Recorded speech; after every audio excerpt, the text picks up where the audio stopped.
साल 2011 में the divide नाम की एक American apocalyptic science fiction horror film आई, जिसे डायरेक्ट किया था एक फ्रेंच डायरेक्टर जेवियर जेन्स ने, जिसने द कोल्ड स्किन और फ्रंटियर जैसी खूबसूरत फिल्में भी डायरेक्ट की।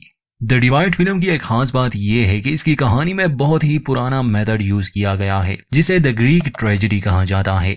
इसमें होता यह है कि कहानी के प्रोटैगनिस्ट की बर्बादी दिखाई जाती है उन्हीं के फैसलों की वजह से, और कहानी का हर किरदार किसी न किसी इंसानी फितरत या फिर किसी सिन यानी पाप को दर्शाता है। इस तरह की कहानियों में कभी भी सुखद अंत नहीं होता, बल्कि ये बहुत ही दिल दहला देने वाली कहानियां होती है। और दूसरा के डिवाइड भी उन्हीं फिल्मों में से है जिसे इंसान अपनी जिंदगी में दोबारा देखना नहीं चाहता। इसलिए नहीं कि फिल्म अच्छी नहीं, बल्कि इसलिए क्योंकि ये इंसान को दुखी और परेशान करने वाली फिल्मों में से है। उम्मीद करते हैं ये आपको पसंद जरूर आएगी, तो अंत तक जरूर देखिए।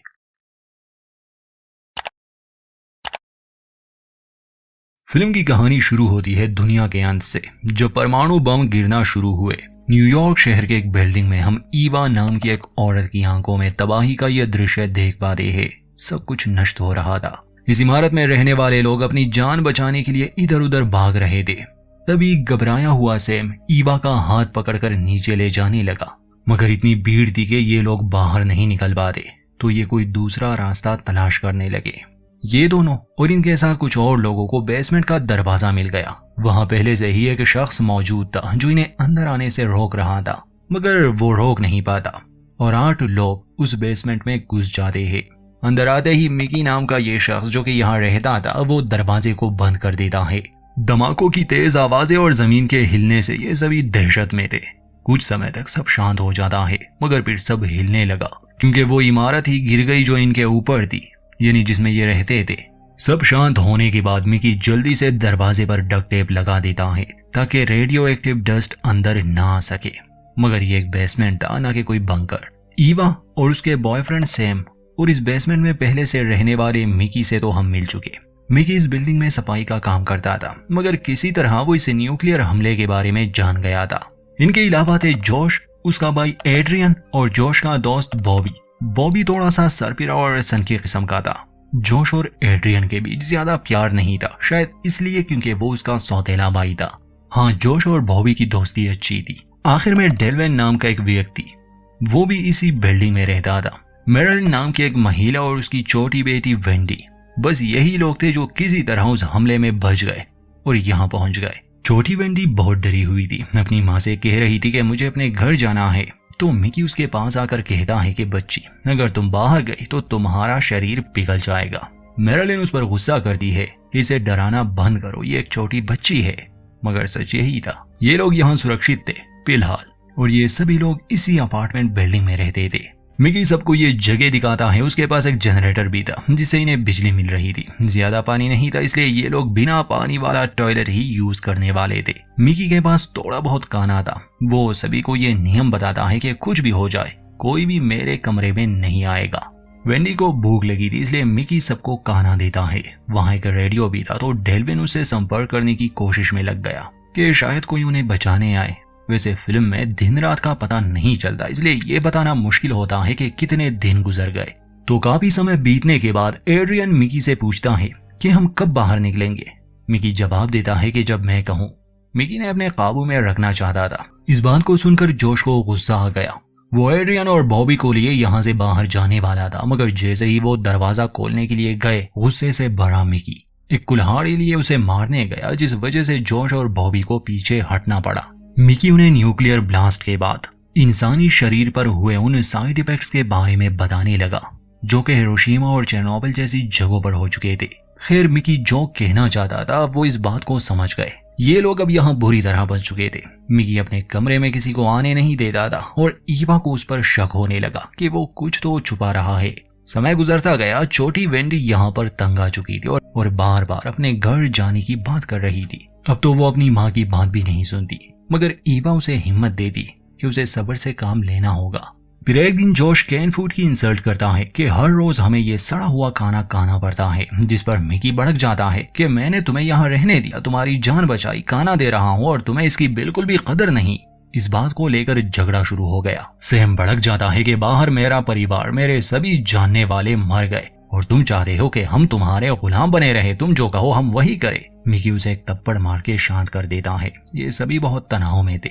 इसके कुछ घंटे बाद ही इन्हें बाहर शोर सुनाई दिया। कोई दरवाजे को खोलने की कोशिश कर रहा था। इन्हें यही लगा कि कोई इन्हें बचाने आ रहा है, मगर मिकी को शक था, इसलिए वो धीरे धीरे पीछे हट जाता है। बाकी सब वहीं खड़े थे। इतने में अजीब से सूट पहने हुए लोग अंदर दाखिल हुए। उनके पास हथियार भी थे। जल्दी ही सभी को यह समझ आने लगा कि ये इन्हें बचाने नहीं आए, क्योंकि वो मैरिलिन की बेटी वेंडी को छीन कर ले जा रहे हैं, वो भी एक बैग में बंद करके। और जब ये लोग विरोध करते हैं तो सूट पहने लोग इन पर हथियार तान देते हैं।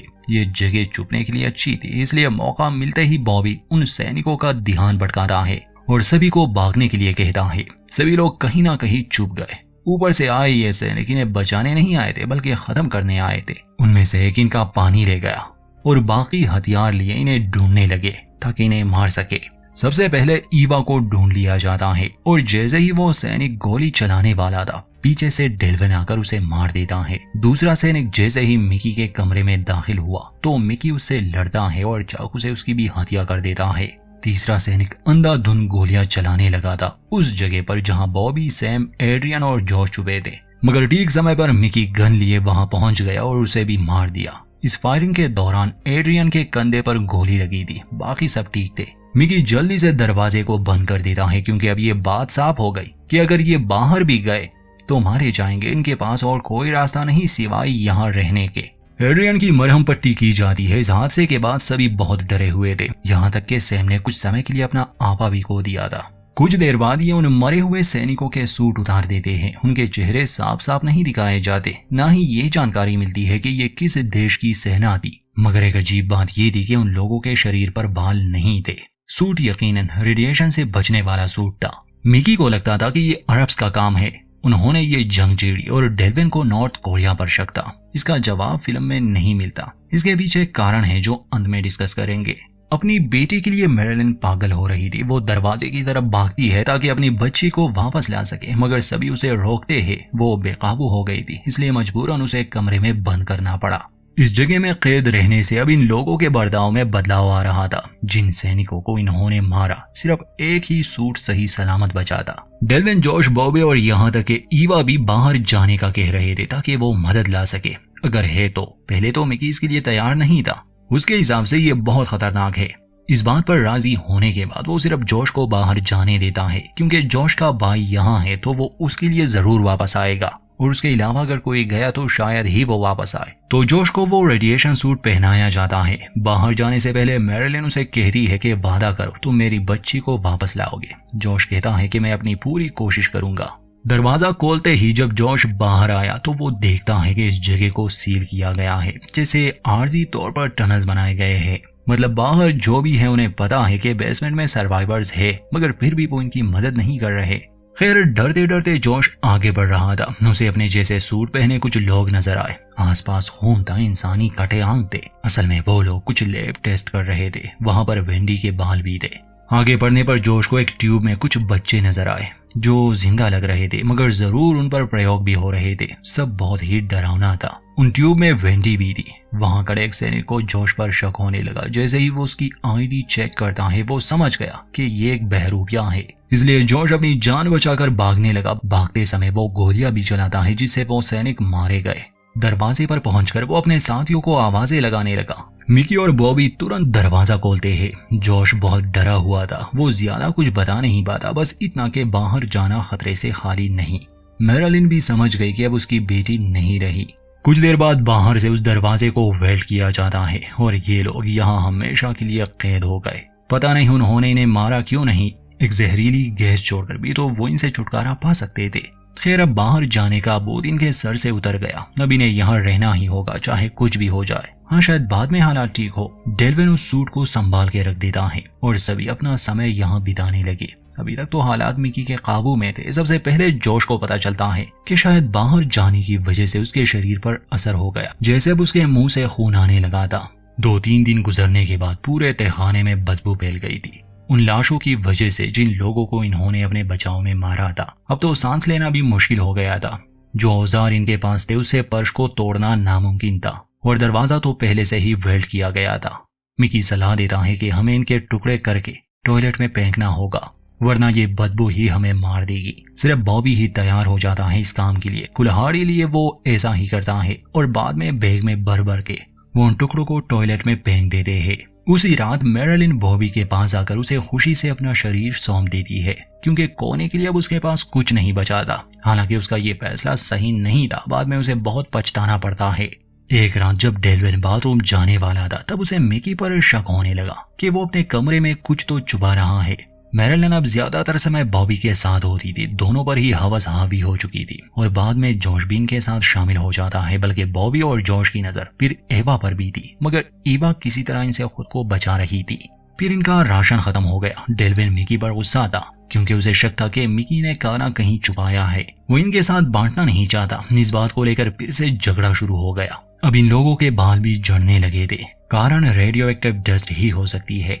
खैर रात को डेल्विन अपनी तेजर गन लिए चुपके से मिकी के रूम में जाता है और उसे ईवा ने जाते देख लिया, इसलिए वो भी पीछा करती है। जैसे ही डेल्विन अंदर आया, अमेरिकन फ्लैग के पीछे एक दरवाजा था। मिकी उससे बाहर निकला। डेल्विन का शक यकीन में बदल गया कि मिकी यहाँ राशन छुपाता है। डेल्विन उसे दरवाजा खोलने पर मजबूर कर देता है। अंदर बहुत सारा खाना और पानी मौजूद था। अब इससे पहले कि डेल्विन बाकी सबको इस बारे में बताता, मिकी उससे लड़ता है। वहाँ गन भी पड़ी थी, तो गलती से गोली चलती है जिससे डेल्विन की मौत हो गई। ईवा जल्दी से बाकी सबको बुलाती है। मिकी झूठ मूठ की कहानी बनाने की कोशिश कर रहा था, मगर उसे पकड़ लिया जाता है। जॉश और बॉबी उसे एक कुर्सी से बांध देते हैं। इनके आने से पहले ही मिकी ने वो दरवाजा फिर से लॉक कर दिया था जिस पर कॉम्बिनेशन था। जॉश और मिकी उसे बहुत टॉर्चर करते हैं ताकि वो कॉम्बिनेशन बताए। वो इनकार करता है, इन्हें गालियां देता है, उकसाता है। जॉश गुस्से में आकर उसकी एक उंगली काट देता है। बाकी सब ये पागलपन नहीं देख सकते थे। वो इन्हें रोकने की कोशिश भी करते हैं, मगर जॉश सब पर गुस्सा करता है। बल्कि लग रहा था जैसे जॉश और बॉबी को इसमें मजा आ रहा है। मजबूरन मिकी को कॉम्बिनेशन बताना पड़ा, मगर कुर्सी से बांधकर एक कमरे में मिकी को रखा जाता है। खाना और पानी देखकर सभी को थोड़ी राहत मिली कि चलो अब वो भूख और प्यास से तो नहीं मरेंगे। मगर असलियत ये थी कि धीरे धीरे जॉश और बॉबी हैवान बन रहे थे। समय गुजरता है।